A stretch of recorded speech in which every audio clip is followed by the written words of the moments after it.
What's up, YouTube viewers? We are still outside in Citizens Bank Ballpark in Philly, and we want to talk a little bit about the Philadelphia Flyers, who made an improbable run against the Pittsburgh Penguins last week and the week before. They were down 3-0, as I'm sure everyone knows. Yeah, definitely. They was looking like they weren't going to be able to do anything in that series. They were just being outplayed in all 3 games, basically. But then the next 4, they never gave up hope, which is the big thing. I think, remember when you were tweeting a little bit about how we just got to win game 1 and you get a little momentum and be able to get back into the game, and that's exactly what they did. Down 3-0, won huge games in Boston, and then they came back and won a couple games here in Philly, which is what they had to do. And obviously, Definitely. and even then they made it to game 7 and down 3-0 in like the first quarter, right? In the first period, excuse me. And they were able to come back from that, and they won that game. I don't know how they did it. The first team to do it since what, '72, the Islanders.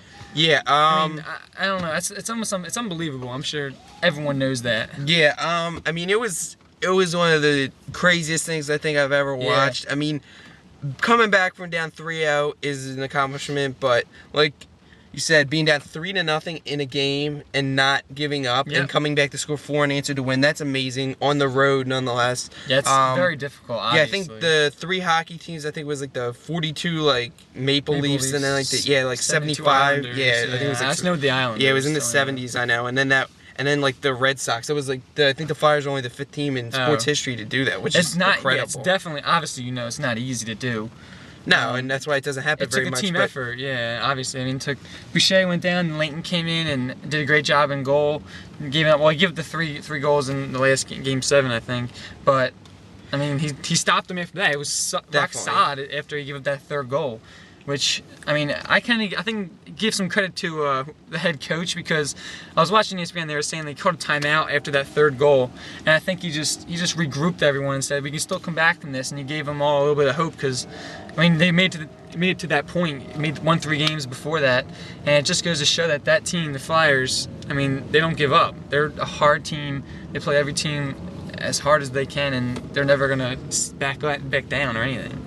Right? Yeah, it was good that he did that at that point in the game. Yeah, like you said, it's crucial. It was kind of he just saying like we got to get 1 goal at a time. I think he said like we need to get 1 goal back in this period, which is Van Reeves like scored, and then they kept on chipping away at it, and Gagne with probably the biggest goal of his career, scoring the game winner, and Michael Leighton. I mean, so far in the first game against Montreal, where we won last night 1-0, or 6-0, taking the 1-0 series lead rather, and winning 6-0 with everybody contributing. Yep. He had the shutout. He looked great. Didn't have many rebounds. Made the saves he needed to make.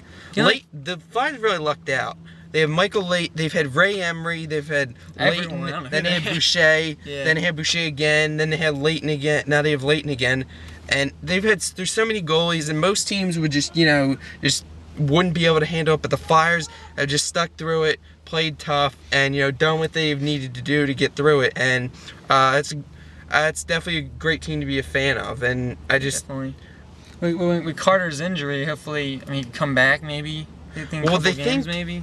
Yeah, game 2, game 3. They were trying to see this series, but apparently that it's probably going to be more likely if they make it to the Stanley Cup Finals. I mean, but LaPerriere might be coming back later in this series, which is good. They're playing good without him. That's what I'm saying. So I wouldn't mind. I kind of wrestle both till the finals. Not that I'm saying we're going, but Yeah, Pronger's been playing absolutely unbelievable lately. Yeah, he's been just shutting down whoever man he was is on defense, and been putting the puck on the goal a little bit, giving the other guys that do the dirty work down, like screening and stuff like that. So Flyers, they have a good chance. They're the 7th seed. The Canadians are the 8th seed. I think that's like the first time that's happened in hockey ever. Or something I think they're saying so. It's never happened in basketball. So I mean, it's just amazing.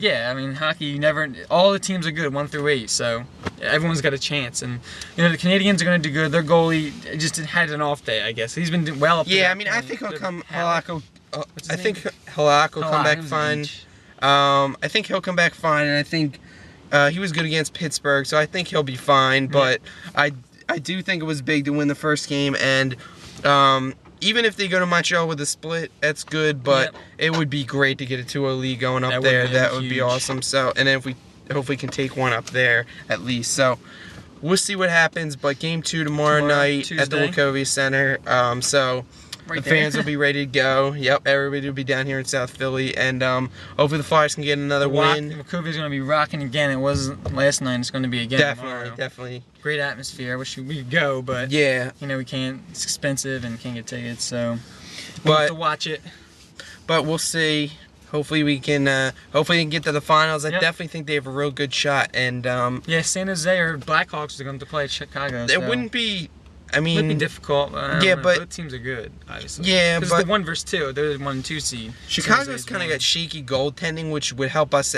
Which is kind of who I'd like to see win. It'd be a little easier matchup for us because we played the Blackhawks earlier this year, and I think it was that game where Pronger scored like a goal with like 2 seconds left or something. Really? I remember it was like towards the end of the season. So we know head to head, at least we can hang with them. And we could beat them. So it'd kind of be a matchup that I want to see. So.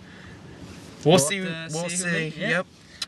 Early in the series, I think the Blackhawks have a 1-0 lead on the Sharks, so I don't know when their next game is tomorrow, maybe, or tonight. I don't know. But it's definitely not going to be a sweep, I don't think, in either series, really. No. I mean, the Flyers may win in 6, but I think it's going to go at least that many. It could go 7 games as well. Yeah. And Wachovia. So we'll just, again, have to wait and see what goes down.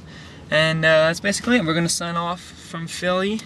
And one last thing, you think the draft lottery is tomorrow. Yeah, draft just big for the Sixers. I mean, I know the Sixers are the laughing stock of this town, what but a 15% chance, maybe? Something like that. I mean, 10, 15? I think if we don't move up at all, I think we'd be the 6th team or 7th team. I forget which one. Not bad. We can still get some good players. Yeah, we can get somebody good. If we could get up in the top 3, that would be amazing. Yep. I mean, 15% chance is not like a 2% chance. It's a decent. I mean, it's not the greatest, but yeah, it's like 1 in 8, maybe 1 in 8. Yeah, I mean, we'll see. And Drew Holiday's going up there to represent the Sixers. He's like the only bright spot on this team. One of the only guys that I really enjoy watching play. So, hopefully you can get a guy to surround with him, and hopefully bring the Sixers out of the basement and out of the laughing stock of the playoffs. Could have done it if we had this summer free agency, but we had to get out and Brand, didn't we? Had to have him. Could have had like Bosch or Boozer or someone like. I mean, I don't think we would have got LeBron or D-Wade, but we would have had that money at least. But now it's tied up with him. So thanks, Elton Brand. Yep. Thank you very much. So that's all we got. We're gonna sign off from Philly, head home, and we'll bring more videos probably next week, something like that. Recap the NHL Finals, NBA, to let you know what's going down. Of course, if there's ever any big football news, we'll be on top of that and have to bring you a video about that.